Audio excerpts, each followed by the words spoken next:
सोमनाथाय नमः। ॐ मल्लिकार्जुनाय नमः।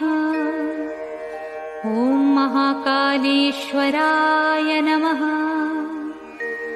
ॐ ओंकारेश्वराय नमः।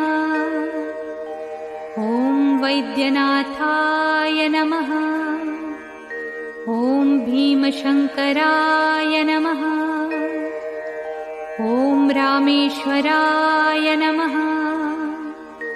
ॐ नागेश्वराय नमः। ॐ विश्वेश्वराय नमः। ॐ त्र्यंबकेश्वराय नमः। ॐ केदारेश्वराय नमः। ॐ भुस्मेश्वराय नमः।